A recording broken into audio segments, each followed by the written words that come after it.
পুত্রপ্রাপ্তির আশায় রাজা দশরথ মহাযজ্ঞ করলেন। ওম নমো ভগবতে বাসুদেবায়। ওম শান্তি শান্তি শান্তি। ওম নমঃ শিবায়। ওম নমঃ শিবায়। ওম নমঃ শিবায়। ওম নমো ভগবতে বাসুদেবায়। সর্বমঙ্গল মঙ্গলে শিবে সর্বার্থ সাধিকে। দেবপুরুষ, আপনার এই দানে আমি চিরঋণী। আমার সকল আকাঙ্ক্ষা আজ পূর্ণ হল। দিব্যপুরুষ, আমি আপনার চরণে আমার ভক্তি নিবেদন করছি। আমার এই যজ্ঞ সফল হোক।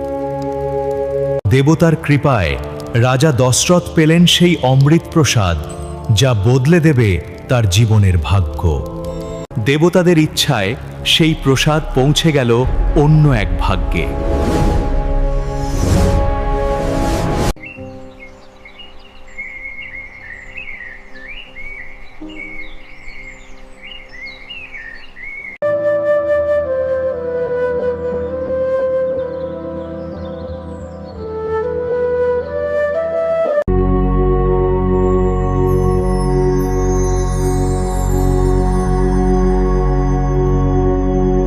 ঘন অরণ্যের নিস্তব্ধতায় অটল ভক্তি আর কঠোর তপস্যায় লিপ্ত অঞ্জনা দেবী।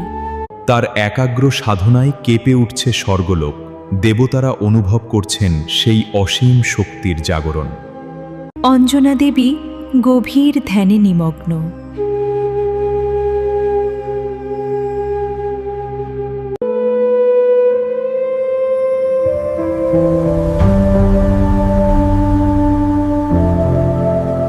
জোর বাতাসের মধ্যে বায়ুদেবের অদৃশ্য উপস্থিতি লক্ষ্য করা যায়।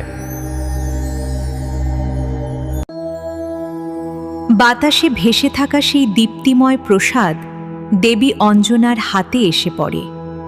দেবী অঞ্জনা প্রসাদ স্পর্শ করতেই চারদিকে সোনালি আভা ছড়িয়ে পড়ল। দেবতাদের ইচ্ছায় বায়ুদেব অদৃশ্যভাবে সেই প্রসাদ পৌঁছে দিলেন অঞ্জনার কাছে, আর সেই মুহূর্তেই শুরু হলো এক দেবীয় অধ্যায়। দেবীয় শক্তির স্পর্শে জেগে উঠল এক অলৌকিক আলো, যা পরিবর্তন করতে চলেছে সমগ্র সৃষ্টির ভাগ্য। দিব্য প্রসাদ গ্রহণ করে দেবী অঞ্জনা পুনরায় ধ্যানস্থ হলেন। শুরু হলো এক অলৌকিক অধ্যায়ের সূচনা।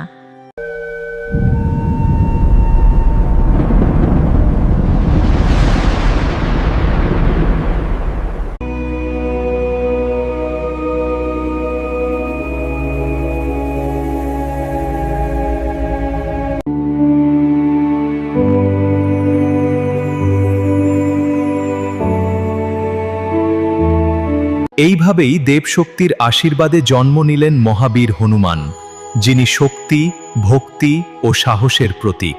নীতিগাথা ও পুরাণ কথা আপনার প্রতিদিনের জীবনে শান্তি, জ্ঞান ও অনুপ্রেরণার এক অনন্য উৎস। এখানে আপনি পাবেন প্রাচীন পুরাণের রহস্যময় গল্প, জীবনের গভীর নীতি ও শিক্ষামূলক কাহিনী, দেবদেবীর অলৌকিক লীলা ও সত্য ঘটনা, মন ছুঁয়ে যাওয়া ভয়েস ওভার ও চিত্তাকর্ষক ভিডিওর মাধ্যমে আপনার দিন শুরু হোক ইতিবাচক শক্তিতে। এখনই সাবস্ক্রাইব করুন এবং জ্ঞান ও ভক্তির এই যাত্রায় আমাদের সঙ্গী হন। নীতিগাথা ও পুরাণ কথা ওয়েশ, যেখানে গল্পের মধ্যেই লুকিয়ে আছে জীবনের পথ দেখানো আলো।